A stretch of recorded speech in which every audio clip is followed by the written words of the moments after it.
What's going on, y'all? Didn't want to let the Kent State game go without dropping a little bit of a preview here. This is, of course, Bud Elliott of the Nolecast flying solo on this edition, and wanted to just chat a little bit here about what we expect to see in this ball game.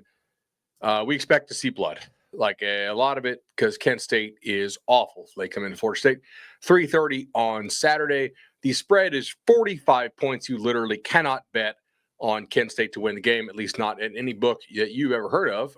Looking here, yeah, somebody's offering like 20,000 to 1. So, okay, I guess bigger upsets have happened before in the sport, but not normally. So, this is probably you could make we could make a really sound argument that this is the worst team in all of the FBS. That's what we formerly used to call 1AA.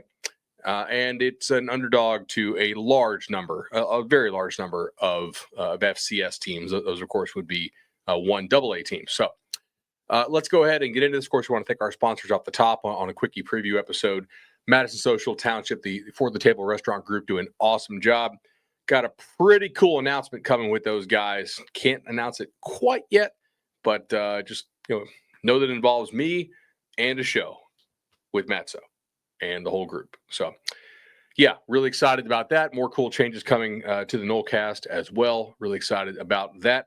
Of course, as the business evolves, you want to make sure to use Congruity for all your evolving business needs. Congruity HR Solutions is, of course, who you want to call. It's who I would call for sure. Payroll, HR needs, health insurance, whatever you need, Congruity is worth a look up. So hit them up there. Of course, contact info there in the show notes. And, of course, the legendary team. Chad does a tremendous job. 844-FSU loan. It's 844-FSU loan. If you need a home loan, if you need a refi, if you need whatever, I would give Chad a call. If you want to talk a little Knowles, hell, if you just call Chad 844-FSU loan, I bet you, even if you don't need a home loan, he might talk to you for a little bit because Chad loves him some Knowles like very few that I have ever met. So let's get into this preview. I'm going to give you, look, we have some stats here that I can share that Chuck sent me.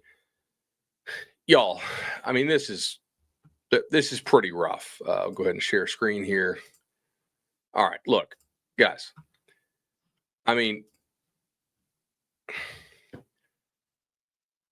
Green is good, red is bad.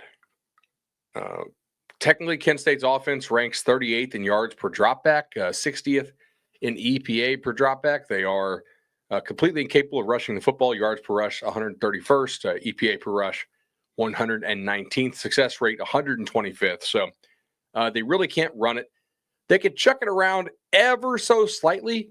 Somehow their defense has actually been pretty damn good, of course, with EPA per rush, but not really sure if that's garbage time filtered out. They've also allowed a 93% explosive, rushing success rate. So, when I take a look at that, I basically see a team that is, maybe not allowing a lot of explosive rushes, but teams are pretty much getting whatever they want on them. And when you look at Kent State's schedule so far, guys, it is not necessarily the most difficult schedule anybody's played. They've played a very good team there in Texas Tech, and they obviously get some paycheck games on the schedule, but they've also played, Buffalo. They've played Merrimack, who they almost lost to. That is, of course, an FCS team.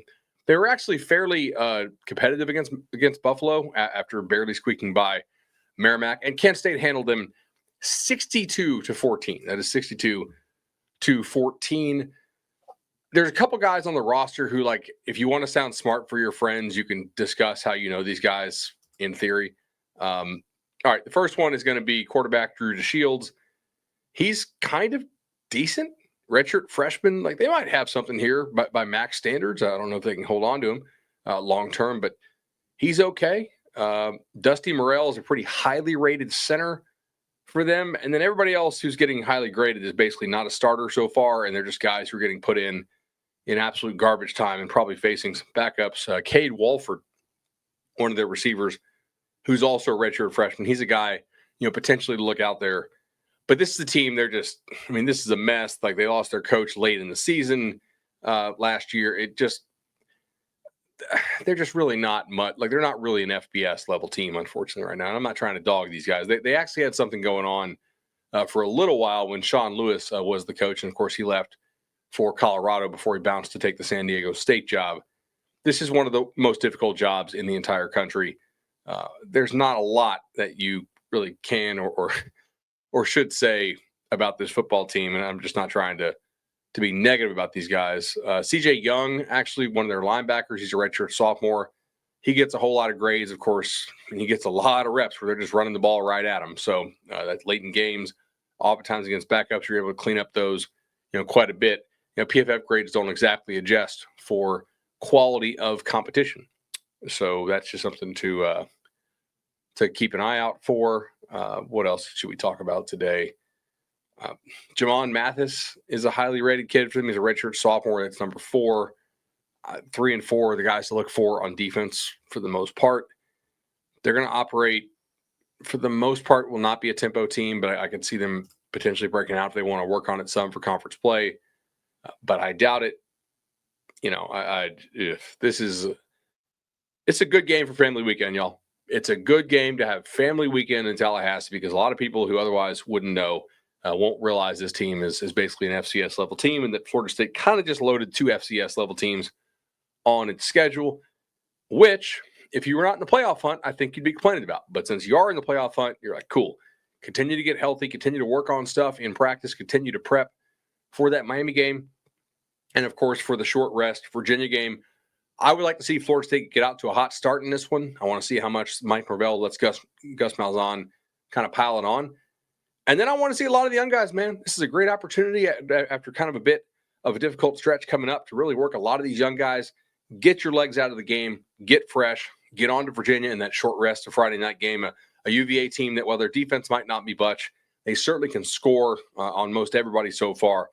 So get healthy, get to UVA, get out there, get this win. I'm looking forward to doing the post game and seeing which of these young guys continue to ball out, which of these young guys maybe play so well that perhaps they are pushing for some extra earned playoff time. Might need them in playoff time. I want to see who's pushing for some extra playing time, and that is what really kind of has me excited about this matchup. I appreciate you all listening. Let's get the channel to 10,000 here. I have some cool announcements coming soon, and we will see y'all on the flip side. Take care.